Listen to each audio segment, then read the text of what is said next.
All right, guys, here we go. A little update on the Case 1845C. When I first brought it home, this tilt cylinder was leaking like a sieve. The hydraulic oil was literally just pouring out of there. We had a tarp underneath of it to protect the floor from hydraulic fluid. It did leak through the tarp after a short period of time. But in any sense, we did rebuild the tilt cylinder. And while we had that one off, we went ahead and we rebuilt this one as well. This one had been rebuilt at some point, but even the scraper on the rebuilt one was starting to break, and it was just best to rebuild that one as well. So once we disassembled these, we noticed that this top pin right here was in really bad shape. So we went ahead and contacted a good friend of mine, Lee. He was in the video where we had the aluminum pontoon boat welded up. He did that for me. And this guy builds rocket stands, so I'm not worried about that pin. I know that son of a gun's gonna last a lifetime. He laser cut, yeah. He had to tell me that because, you know, I got that laser engraver. He laser cut this steel. It's better than 1/4 inch. And then they welded it onto that pin, and we got that all installed. Once I installed all this back together, we did get everything greased up real good. Another issue that we were having was these wedges. The wedge is what goes down and holds your bucket or your forks or your grapple, whatever you have, onto the tilt unit. The handles are broke off. We're going to get a hold of Lee and see you know, if he can help me on that.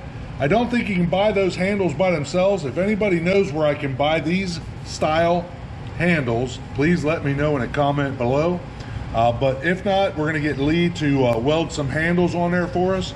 And we just sandblasted this. I'm going to grease it up with some lithium grease. But yeah, they work real nice. They retract, and then you pull this little ring up, and then they extend. And then, let me see if I can show you this. I don't have a handle on it, but they actually snap over center, and that holds that wedge down tight. It looks simple, but I'll be honest with you, everything on this machine has fought me tooth and nail. I have not been able to take a bolt out. I've had to cut every bolt or grind the head off of them, but these were no exception. I had to take them over to a friend's house. Wayne, thank you so much. If you watch this video, you'll know who you are. Can't thank you enough. It took two, not one, but two oxygen acetylene torches, one on the side and one on the front of this thing, to get that cherry hot. Then we beat that pin in with a 20-pound maul. Once we got it beat in, we took a wire wheel and wire wheeled it. We took a hammer drill, SDS Max. Hey, if you guys know anything about hammer drills, SDS Max hammer drill. And we tried to beat that back out with the hammer drill. We got about 3/4 of the way out. It stopped. Even with this thing being cherry red, we had to beat it back in with the maul, wire wheel it again. We did that 3 times to get that one out. On this one here, I found out why you don't hit a hammer to another hammer, because they're both hardened steel. These wedges are hardened steel, and I don't think it's going to show up on camera, but we hit it with the 20-pound maul, and that thing splintered and shot a splinter across Wayne's shop, bounced off the wall, the ceiling, and came to rest over by his workbench. But as you can see, as we're putting this thing back together, everything is getting greased up. And also new Zerk fittings. We're putting new Zerk fittings everywhere on this thing as we go along. There's a new Zerk fitting. We did not pull this pin out. We did pull this one out, of course, to get the cylinder off. I'm going to throw a short clip in just showing these cylinders up on the workbench. And if I have anything, I don't do how-to videos, but if I have any video that, you know, I can show you as far as what it took to put these things back together and take them apart, I'll drop that in there as well. All right, guys, I'll take you along for this best I can. I'm not a how-to guy, but so this bottom seal has a split in it, and you just roll that right off. And then I always wipe out all the stuff, the hydraulic oil, everything that's in there, because every once in a while there's some dirt that gets trapped in the corners. So it's good to get all that out. So for right now, we're just gonna go ahead and, the only way I could get the old one off of the other one was dig in there and just kind of cut it. There is an O-ring underneath, so there's the old seal, and there's the old O-ring. So now that those are out, wipe that groove real good.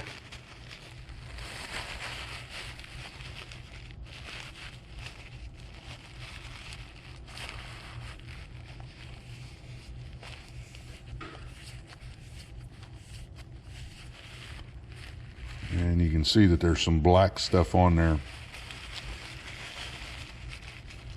You just want this stuff as clean as you can get it. We didn't get any video of beating the shit out of those wedges, but yeah, everything about this machine has been working against me. The light switch. I think you guys remember me telling you that everything on this skid steer is working against me. Here is the light switch. I had to cut the plastic button off of it, and then I had to actually cut the nut off of it to get it out. Now we'll come over here, and just to get the, I'll call it the dashboard down, we had to cut that bolt off to get it to come down. But yeah, in the long run, we made a little bit of progress. That was a little dim. I'm gonna put some LEDs on here, but yeah, slowly but surely, we're getting through this stuff. Right now it's a lighted toggle. Before it was a little pull switch. That was locked up solid. Every nut bolt washer that I've been taking off of this thing, we've had to either grind the head off or break it off or something.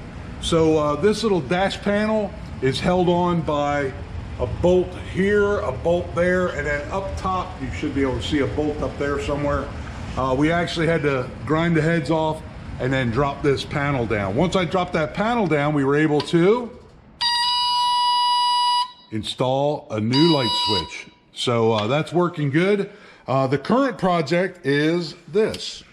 Turn the light on, and let me just tap the screen here. So this is my auxiliary valve. There's linkage that hooks up. Yep, I see my finger. There is linkage that hooks up to this spool. That linkage comes up through the floor, and then there's a little rocker pedal. If anybody knows anything about case, you know exactly what I'm talking about. And that actuates your auxiliary valve to run your auxiliary ports, which could run a broom. I don't think this has high flow, so I don't think we'll be able to run a broom, but it'll run grapples.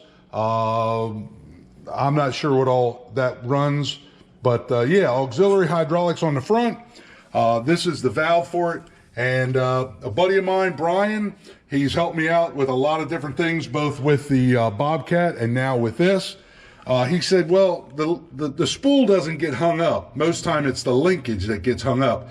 He said, go ahead and take the linkage off and then just try to operate the spool. He said, tap it with a brass hammer or tap it with a hammer. As soon as I tapped the top of this spool, it blew the spring right out the bottom. So I'm hoping, you know, you can just buy that cap and get that. So the next step is going to be to get some plugs to plug up these 4 lines, so that way I'm not leaking hydraulic fluid all over the place. And we'll have to pull this valve out and get that fixed. Hopefully I can do that myself. Again, the knob for the seat, that was locked up. I had to cut it off. It has a captured nut with a bolt coming through this way, and that captured nut was locked up. We had to drill through that and keep drilling until we actually drilled the nut off of the bolt, or the bolt out of the nut. And once we did that, we knocked the rest of that nut out of the captured area. So yeah, as you can see, we've been down in here working on this, and there's all my tools. The machine runs great. We went out back the other day. I was able to pick 3 logs up at one time. When I would go out there with the little Bobcat, I could barely pick 1 log up. I'd have to pick it up, tilt the forks back, let the log roll to the back of the forks before I could even attempt to move with it, or else that thing would stand right up on the front. So yeah, the Case 1845C, it's working me, but we're getting through it. Like I say, every nut bolt washer. The other thing that we did, not a big thing, but we did get a gas cylinder. Before, we had to take this strap and strap that up. But now we got that, and that works really good. So just making little improvements as we go, and it's running great. Cleaning it up, and we'll show you what we got when we get it.